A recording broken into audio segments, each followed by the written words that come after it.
instead of going to God. So the Lord said, let them change route. Not true. And this didn't go down well with the children of Israel.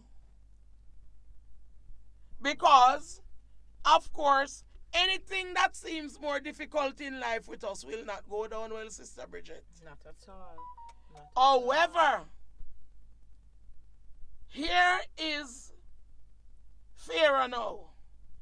Pharaoh woke up, and when Pharaoh woke up, let us look at some possibilities.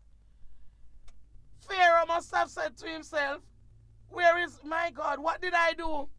Where is the person that used to bring water for me to wash my face? And for me to brush my teeth? Yes. Where is the person who should have set my bath? Come on. Oh, come on, man. He looked around and it was breakfast time. Where are my fruits? Where is the person who should set me, who should bring in my breakfast tray? Come on now. Must have looked in the temple, in the palace, and he probably would have seen something out of place and said, where is the person? Where's the cleaner? And all of a sudden now, there are some missing pieces. Let me tell you something. The enemy is mad whenever you pack up and decide that you are going. Hallelujah. Because there is something that the enemy will start to miss. Yes. Yes. Even for those of us who probably would have walked out a relationship, there is something. Why do you think the enemy would come back running, apologizing, even when they don't mean it? There is something that would have been missing. Something that they miss. Yes. That you would come, you would fill that slot. You would be useful in that area. And so Pharaoh set up him 600 chariots and whatever, because Pharaoh are going to go hard now. And he set up his army and he decided, no, we can't live without these people. So I'm going after them. My God. Oh, hallelujah. Now, I want you to look at this. Because your response to the enemy's pursuit is key. Yes. Come on now. Yes. And let me tell you something. Never you respond without checking God. My God. What do I mean by that? Somehow we start cuss and murmur and everything before we go to God in prayer. Yes. Before we go to God in prayer. So, come on now.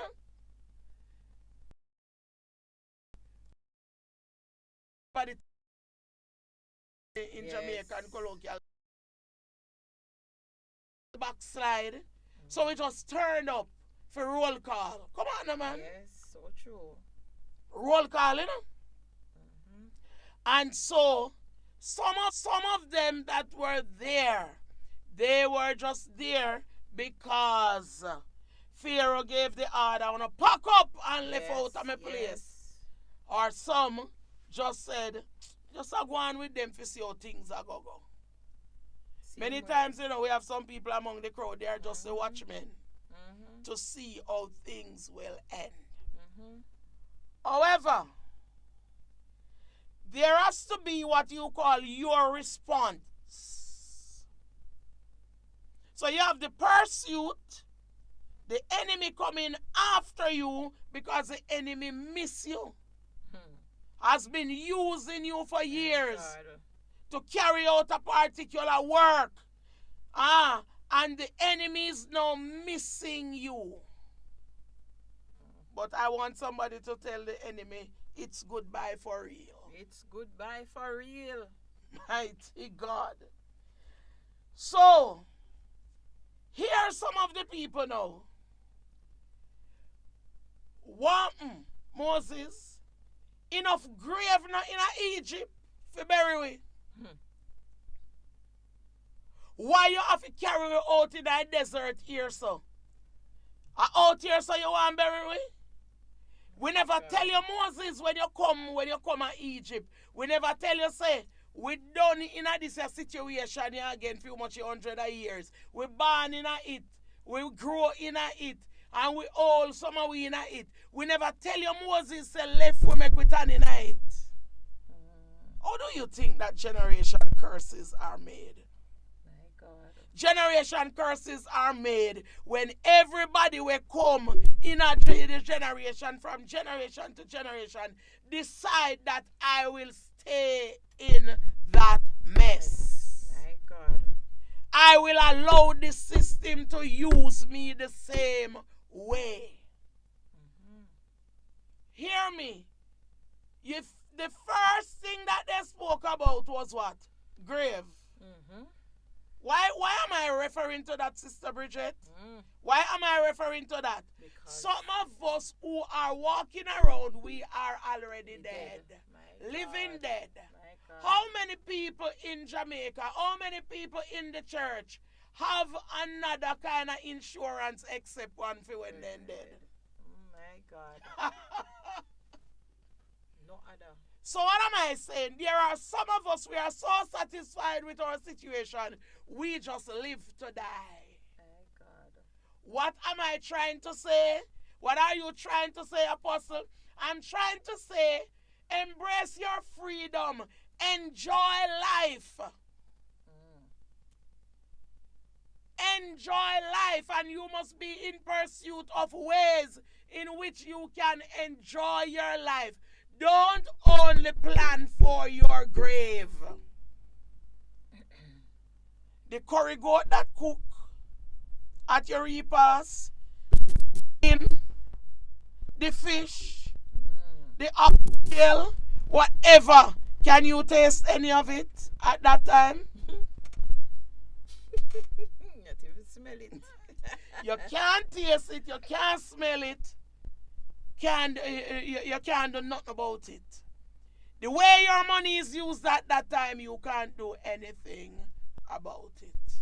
Were there not enough graves in Egypt?